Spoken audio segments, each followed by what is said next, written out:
have to use it. So I will use another shape. It's the background string. So we have to explore the changes there and try to make that design.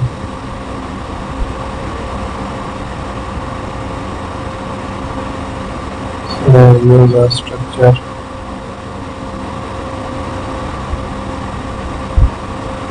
I will use that shape. Thank you for watching my video. Don't forget to subscribe.